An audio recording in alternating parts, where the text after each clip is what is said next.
Muy buenas, bienvenidos. Seguimos con nuestro siglo XVII europeo, que yo bauticé como la amenaza fantasma, porque acordaos que se van a introducir una serie de cambios que parecen insignificantes o parece que llaman un poco la atención, pero esas cosas de la causalidad histórica, de la causa-consecuencia, a finales del siglo XVIII, siglo XIX nos vamos a encontrar, bueno, a finales del XVIII y ya en el siglo XIX nos vamos a encontrar con un conjunto de revoluciones que tumban el antiguo régimen, que tiran abajo la edad moderna y que dan por iniciada la edad contemporánea, nuestra edad actual. Vale, vamos a nuestro índice. Nosotros ya habíamos visto los cambios políticos y los cambios económicos. ¿Vale? Lo que vamos a ver en este vídeo van a ser los cambios sociales y también los que se dan en el mundo de la cultura y del ámbito científico-técnico. Vale, pues vamos con los cambios sociales. De entrada ya os digo que los cambios sociales, por lo menos por así decirlo, a gran escala, van a ser pocos. Vamos a tener muy pocos cambios. Esto lo tenéis aquí por si queréis echarle un vistazo, pero yo os lo voy a explicar con esto, ¿vale? Seguimos con una sociedad estamentada basada en una clase privilegiada y en una clase no privilegiada. Muy bien. Y eso no ha cambiado, ¿vale? Acordaos que en los estamentos se forma parte por nacimiento, por lo tanto, si naces en el estamento no privilegiado, aunque tu padre sea agricultor y tú consigas hacerte burgués y consigas forrarte, siempre serás de clase no privilegiada, aunque te forres, porque se pertenece por nacimiento, ¿vale? Eso conlleva, pues ya sabes, una serie de impuestos, una serie de derechos que no tienen, las leyes no son las mismas para todo el mundo, ¿vale? Bien, dentro de esta clase privilegiada, la nobleza no se va a, el clero no se va a inmutar, ¿vale? Entonces, ellos estaban con los nobles y con los reyes. Con el cambio de siglo y con la aparición de la monarquía absoluta, los reyes se hacen con el poder absoluto. ¿Qué van a hacer la iglesia? ¿Defender a los nobles? No, se van a ir a la sombra que más cobija. Se van a poner bajo el rey, ¿vale? Con lo cual ellos siguen manteniéndose muy bien, prácticamente sin cambios. Ahora, ¿qué pasa con la nobleza? La nobleza sí que va a sufrir y va a sufrir en dos líneas, ¿vale? Aquí tenemos un retrato de la nobleza, para hacernos una idea, ¿vale? Un retrato de Jacint Rigard, de decir que esto no lo conocía, pero bien. A Zurbarán sí, aquí los tenemos, mira qué bonitos. Francisco de Zurbarán, español, un crack. Bien, sigamos. La nobleza va a sufrir y va a sufrir por dos vías. La primera, recordamos, hay una tendencia a que la monarquía se haga con el poder autoritario, con el poder absoluto. La nobleza, el rey, ¿vale?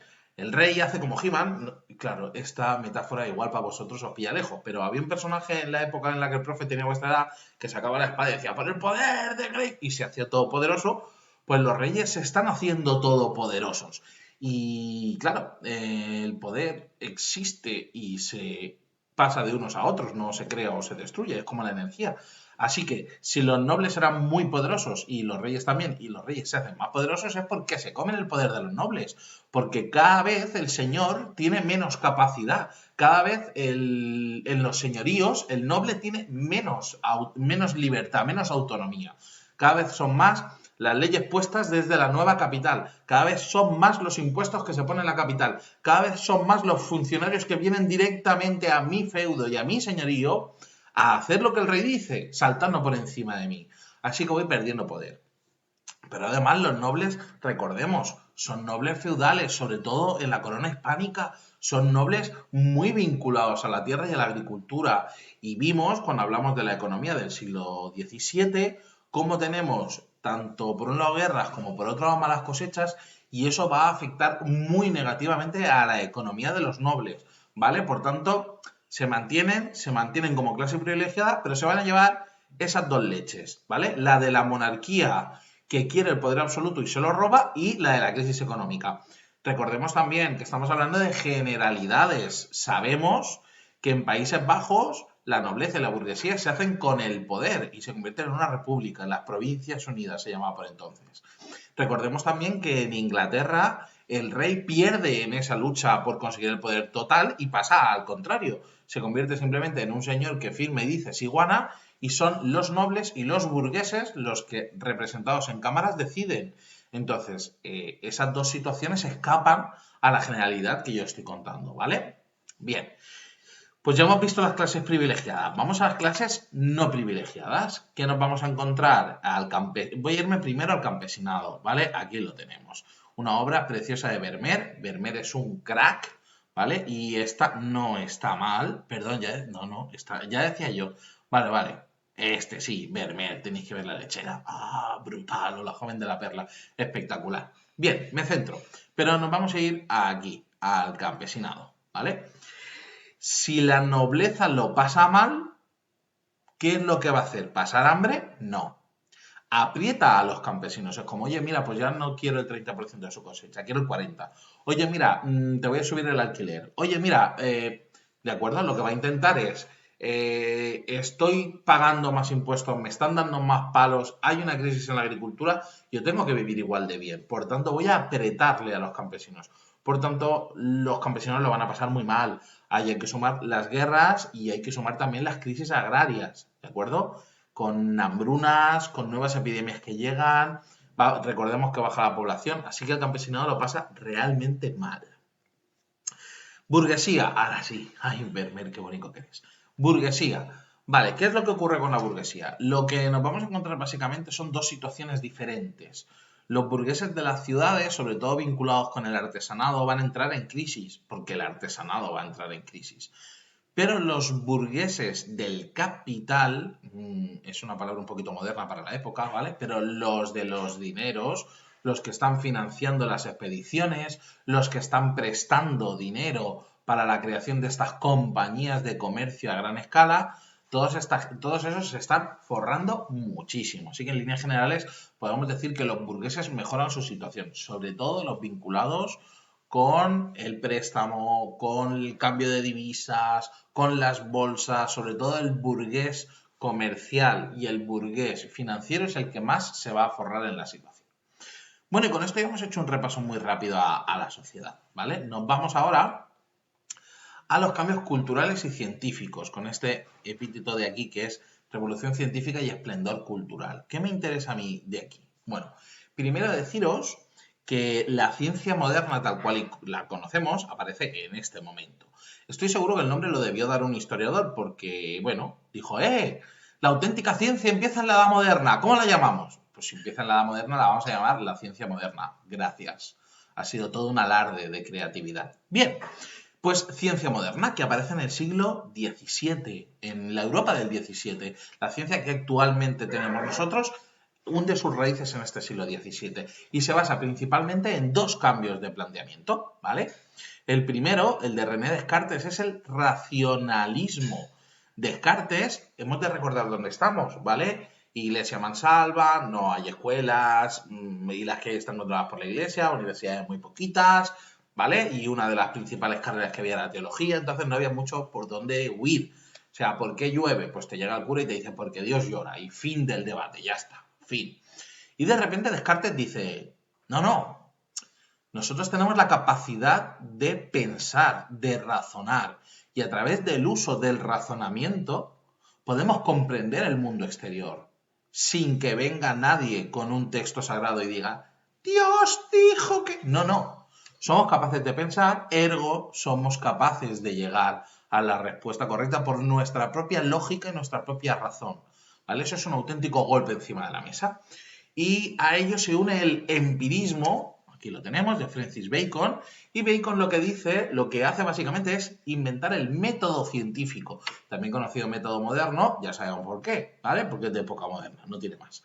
¿En qué se basa? Pues básicamente, a caballo del racionalismo, el empirismo lo que defiende es que la observación y la experimentación permiten generar leyes universales, ¿vale? Yo pongo el agua a calentar hasta que hierve. Si yo pongo un termómetro dentro, el agua siempre hierve cuando llega a 100 grados. Si lo hago 70 veces, cuando llega a 100 grados, hierve. Si me voy a casa de la vecina y lo vuelvo a hacer, a los 100 grados va a hervir. Y si me cambio de país y pongo el agua a 100 grados, va a volver a hervir otra vez. Por tanto, puedo establecer que siempre que el agua llegue a 100 grados, va a hervir. ¿Vale? Esto básicamente, esta capacidad para crear leyes universales que se van a cumplir siempre hasta que se demuestre lo contrario y que se basan en la observación y en la experimentación continua, es obra de Francis Bacon, es la base de este empirismo.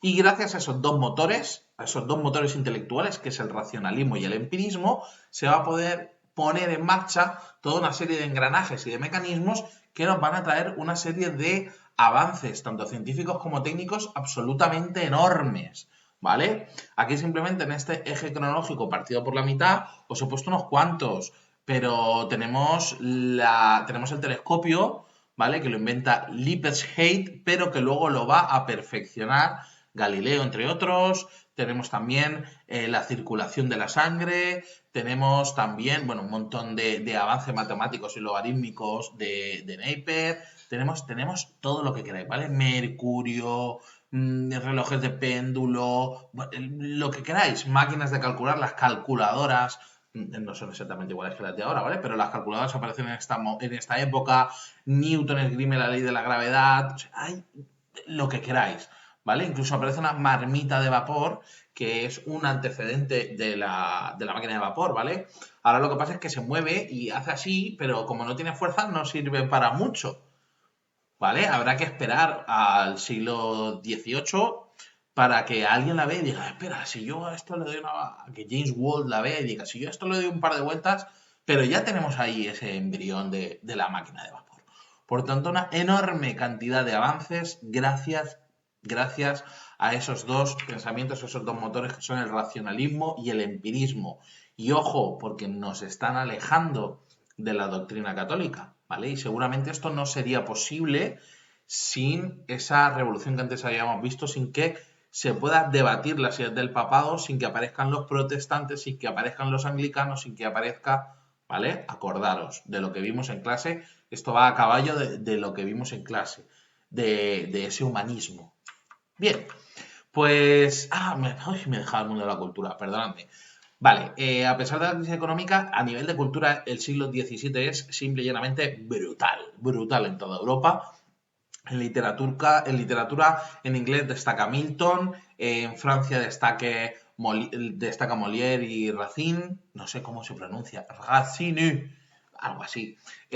Sabemos que en la península ibérica destaca Cervantes, destaca López de Vega, y en filosofía también vamos a encontrar unos cracks, pero brutales. Ya habíamos visto a Descartes y Bacon, ¿vale? Estamos en una época muy influenciada por el humanismo, por tanto no tenemos a un filósofo exclusivamente, sino que tenemos gente que son humanistas en el sentido más amplio de la palabra, es decir, son literatos, son filósofos, son matemáticos, son científicos, por tanto, Descartes y Bacon también son filósofos y a esto hay que sumar gente como Hobbes o Locke, ¿vale? Así que es un siglo de un esplendor brutal. Pues ya hemos visto cómo cambia la política, hemos visto cómo cambia la economía, hemos visto cómo cambia la sociedad y hemos visto también cómo cambia la forma de pensar y cómo cambia la ciencia, cómo cambia la cultura. Y por supuesto, siempre que esto ocurre, hay algo que es reflejo de nuestra forma de vivir, de nuestra forma de pensar, que es nuestra forma de expresarnos artísticamente. Y si todo lo que he explicado hasta ahora ha cambiado, obviamente el arte va a cambiar. Va a cambiar a un nuevo estilo que es el barroco, que es brutal, precioso y bueno, faltan argumentos para hablar del barroco. Y como faltan argumentos para hablar del barroco y llevamos 14 minutos, lo vamos a dejar aquí. ¿Vale? En el próximo vídeo ya cerraremos definitivamente este siglo XIX con el barroco. Bueno, espero que os haya gustado y que os hayáis enterado.